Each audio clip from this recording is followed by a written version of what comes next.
Daily bread Bible facts. లోతు భార్య ఉప్పు స్తంభం అవడం అంటే ఏమిటి?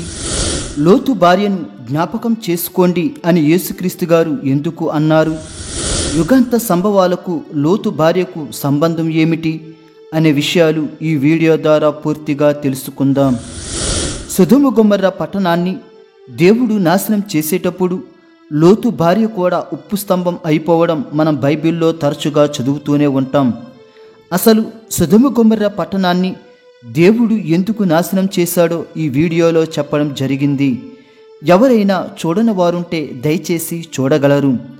ఇప్పుడు మాత్రం లోతు భార్య గురించి వివరంగా తెలుసుకుందాం. అబ్రహాము లోతును ఏ ప్రాంతం కావాలో కోరుకోమన్నప్పుడు లోతు సొదొమ గొమొర్రా ప్రాంతాన్ని ఎన్నుకున్నాడు. లోతు ఈ ప్రాంతాన్ని కోరుకోవడానికి కారణం ఏమిటంటే, సొదొమ గొమొర్రా పట్టణాలు యెహోవా తోట వలె, ఐగుప్తు దేశం వలె నీళ్లు పారు దేశంగా ఉండేవి.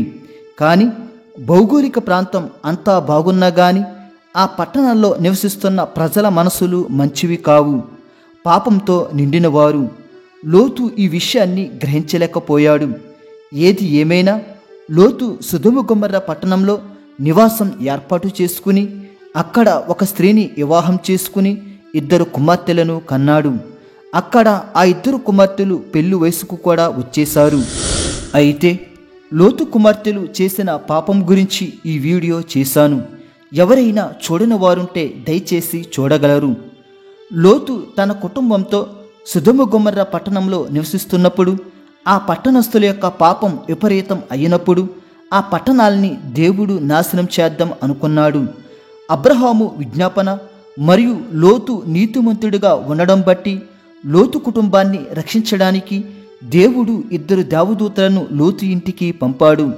నీ కుటుంబంతో పాటు నీ భార్య తరపు బంధువులు ఎవరైతే ఉన్నారో వారందరూ సొదొమ గొమొర్రా పట్టణాన్ని విడిచి వెళ్ళిపోండి అని 2 దేవదూతలు లోతుకు ఆజ్ఞాపిస్తారు. ఇదే విషయాన్ని లోతు తన భార్యకు, తన 2 కుమార్తెలకు, 2 కుమార్తెలను పెళ్లి చేసుకోబోయే తన అల్లుళ్లకు చెప్తే అల్లుళ్ళు లోతును ఎగతాళి చేస్తారు. లోతు మాటను అల్లుళ్ళు వినలేదు. అలాగే లోతు కూడా ఒక సందర్భంలో సొదొమ గొమొర్రా పట్టణాన్ని విడిచిపెట్టడానికి తడవు చేశాడు. ఇక దేవదూతలే వారి చేతులు పట్టుకుని లోతును, లోతు భార్యను, లోతు యొక్క 2 కుమార్తెలను మొత్తం 4 ఆ పట్టణం వెలుపలికి తీసుకుని వచ్చారు. అప్పుడు దేవుడు ఆకాశం నుండి అగ్నిగంధకాలు కురిపించి సొదొమ గొమొర్రా పట్టణాల్ని పూర్తిగా నాశనం చేశాడు. ఆ సమయంలోనే ఏం జరిగిందంటే, ఆదికాండము 19వ అధ్యాయము 26వ వచనం. అయితే లోతు భార్య అతని వెనుక నుండి తిరిగి చూచి ఉప్పు స్తంభమాయెను. దేవుడు సొదొమ గొమొర్రా పట్టణాన్ని నాశనం చేసేటప్పుడు లోతు తన 2 కుమార్తెలు ముందుగా వేగంగా వెళుతుంటే లోతు భార్య మాత్రం వారి వెనుక వస్తుంది. ఇటువంటి భయంకరమైన పరిస్థితులలో వెనుక ఉండడం మంచిది కాదు. ఒకవేళ వెనుక ఉన్నదంటే హృదయంలో ఏదో దాని గురించి బాధపడుతుందని మనం అర్థం చేసుకోవాలి. అందుకే వెనుక పడింది. ఒకవేళ వెనుక పడితే పడిందిలే అనుకుందాం. తీరా చూస్తే తిరిగి వెనక్కి చూసింది. ఇటువంటి క్లిష్ట పరిస్థితులలో ఆమె చూపు ముందుకు ఉండాలి, కానీ ఆమె దృష్టి మాత్రం వెనుకున్న వాటి మీద శ్రద్ధ నిలిపింది. అందుకే వెనక్కి చూసింది. కానీ దేవదూతలు వెనక్కి చూడొద్దని ముందుగానే చెప్పారు. ఆదికాండము 19వ అధ్యాయము 17వ వచనం. ఆ దూతలు వారిని వెలుపలికి తీసుకుని వచ్చిన తరువాత ఆయన, నీ ప్రాణమును దక్కించుకున్నట్లు పారిపొమ్ము, నీ వెనుక చూడకుము. సొదొమ గొమొర్రా పట్టణాన్ని నాశనం చేసేటప్పుడు మీరు వెనక్కి తిరిగి చూడకండని దేవదూతలు ముందుగానే లోతు కుటుంబాన్ని హెచ్చరించారు. కానీ ఈ మాటలు లోతు భార్య పట్టించుకోలేదు. తిరిగి చూసి ఉప్పు స్తంభం అయిపోయిందని ఈ లేఖనంలో వ్రాయబడింది. వెనక్కి తిరిగి చూడడం అనే పదానికి హిబ్రూ భాషలో అర్థం ఏమిటంటే గమనించడం, పరిగణించడం, శ్రద్ధ నిలపడం అనే అర్థాలు వస్తాయి. మరియు తీవ్రంగా చూడడం అనే అర్థాన్ని కూడా కలిగి ఉంటుంది. అలాగే వెనుకకు లాగబడినట్టుగా లేదా తిరిగి వెనక్కి వచ్చినట్టుగా కూడా మనం అనువదించవచ్చు. ఈ అర్థాల ప్రకారం లోతు భార్య సొదొమ గొమొర్రా పట్టణంలో ఉన్న తన కుటుంబస్తులు, బంధుమిత్రులు మరియు ఇండ్లు, ఆస్తిపాస్తులు ఏమైపోతాయో అని ఆలోచించి వాటి మీద శ్రద్ధ పెట్టడం ద్వారా తిరిగి వెనక్కి మళ్ళింది. అంటే భర్తను, తన కుమార్తెలను విడిచిపెట్టి తన సంపద కోసం వెనక్కి మళ్ళింది. అంటే తిరుగు ప్రయాణం మొదలుపెట్టింది. అలాగని అక్కడే నిలబడి వెనక్కి చూసినందుకే ఉప్పు స్తంభం అయిపోలేదు. అప్పటికే వారు సొదొమ గొమొర్రా పట్టణాన్ని విడిచిపెట్టి బయటకు వచ్చేశారు. ఆ బయట ప్రాంతంలో దేవుడు అగ్నిగంధకాలు కురిపించలేదు. కేవలం సొదొమ గొమొర్రా పట్టణం మీదే దేవుడు అగ్నిగంధకాలు కురిపించాడు.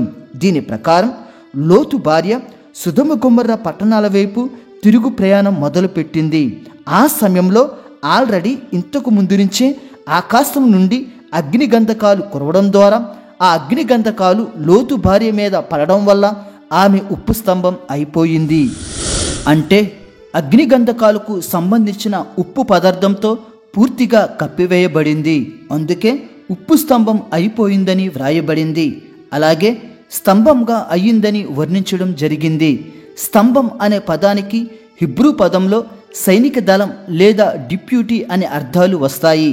దీని ప్రకారం లోతు భార్యను స్తంభంలా నిలబెట్టడం ద్వారా మరేదైనా దానిని కాపాడడానికి ఏర్పాటు చేయబడిందని మనం గ్రహించాలి. సొదొమ గొమొర్రా పట్టణం డెడ్ సీ అనగా మృత సముద్రాన్ని ఆనుకుని ఉంటుంది. ఇప్పుడు ఇక్కడ ఎటువంటి జీవం లేదు. ఇప్పుడు అక్కడ ఉప్పు స్తంభంలా కాపలాగా నిలబడిన చిత్రం చూస్తే వెనక్కి తిరిగి చూడకూడదని, వెనక్కి తగ్గకూడదని, క్రీస్తు ప్రేమలో ముందుకు నడవాలి అన్న సందేశం మనకు కనిపిస్తుంది. ఆ సందేశం మానవ జాతికి ఇవ్వడం కోసమే దేవుడు లోతు భార్యను ఉప్పు స్తంభంలా చేశాడు. ఇప్పుడు లోతు భార్యను జ్ఞాపకం చేసుకోండి అని యేసుక్రీస్తు గారు ఎందుకు అన్నారో తెలుసుకుందాం. లూకా సువార్త 17వ అధ్యాయము 32-33 వచనములు. లోతు భార్యను జ్ఞాపకము చేసుకునుడి. తన ప్రాణమును రక్షించుకొనగోరువాడు దానిని పోగొట్టుకొనును, దానిని పోగొట్టుకునివాడు దానిని సజీవంగా కాపాడుకొనును. ఈ లేఖనంలో యేసుక్రీస్తు గారే స్వయంగా లోతు భార్యను జ్ఞాపకము చేసుకోండి అని అంటున్నారు. ఎందుకంటే 30-31 వచనాలు చదివితే యుగాంతంలో యేసుక్రీస్తు ప్రత్యక్షమైనప్పుడు సొదొమ గొమొర్రాలో జరిగిన తీర్పు యుగాంతంలో కూడా జరగబోతుంది. అప్పుడు మిద్దె మీద ఉండువాడు ఇంట్లో సామగ్రి కోసం క్రిందకి దిగకూడదు. ఇటువంటి సమయంలో లోతు భార్యను జ్ఞాపకం చేసుకోవాలి. ఎందుకంటే లోతు భార్య ఆస్తి కోసం వెనక్కి తిరిగి చూడడం వల్ల ఉప్పు స్తంభం అయిపోయింది. అలాగే యేసుక్రీస్తు ప్రత్యక్షమయ్యే రోజులలో మిద్దె మీద ఉన్నవాడు మిద్దె మీద నుండే శ్రమను తప్పించుకుని జీవాన్ని పొందుకోవాలి. అలాగని క్రిందకి దిగి సామాన్లు కూడా తెచ్చుకుంటాను అంటే దేవుని తీర్పుకు లోనైపోతాము. ఇటువంటి సమయంలో లోతు భార్యలా వెనక్కి తిరిగి చూడకూడదు అన్న ఉద్దేశంతో లోతు భార్యను జ్ఞాపకం చేసుకోండి అని యేసుక్రీస్తు గారు అంటున్నారు. అందుకే ఈ లేఖనంలో తన ప్రాణమును రక్షించుకొనగోరువాడు దానిని పోగొట్టుకొనును అని వ్రాయబడింది. దీనికి అర్థం ఏమిటంటే యుగాంతంలో ఆస్తిని వదులుకుంటే ప్రాణాన్ని రక్షించుకోగలుగుతాము. అలా కాదని ఆస్తి కావాలంటే ప్రాణం కోల్పోతారు. లోతు భార్య కూడా ఆస్తి కోరుకుంది, అందుకే ప్రాణం పోగొట్టుకుంది. అదే ఆస్తి వదులుకుంటే తన ప్రాణాన్ని రక్షించుకునేది. అందుకే అనుభవరీత్యా లోతు భార్యను జ్ఞాపకం చేసుకోండి అని యేసుక్రీస్తు గారు అంటున్నారు. మనం భూమి మీద అనేక పనులు, అనేక సంపదలు కలిగి ఉంటాము. కానీ దేవుని ప్రత్యక్షత కొరకు వెంటనే అవన్నీ మనం విడిచిపెట్టాలి. లోతు భార్యల వెనక్కి తిరిగి చూడకూడదు. ఎఫెసీయులు 4వ అధ్యాయము 22-24 వచనాలు చదివితే మనం మునుపటి ప్రాచీన స్వభావాన్ని విడిచిపెట్టాలి. అంటే పాత స్వభావాన్ని, పాప జీవితాన్ని విడిచిపెట్టాలి. తిరిగి వాటి వైపు వెనక్కి తిరిగి చూడకుండా నవీన స్వభావాన్ని ధరించుకోవాలి. అనగా నూతన క్రొత్త స్వభావాన్ని ధరించుకోవాలి. అప్పుడే మన ప్రాణాన్ని రక్షించుకోగలుగుతాము. లేకపోతే లోతు భార్యలా మన జీవితం ఉంటుంది. ఈ వీడియో మీకు ఆశీర్వాదకరంగా ఉన్నట్లయితే లైక్ చేసి సబ్స్క్రైబ్ చేసుకోవడం మర్చిపోవద్దు. దేవుడు మిమ్ములను, మీ కుటుంబములను దీవించునుగాక. ఆమేన్.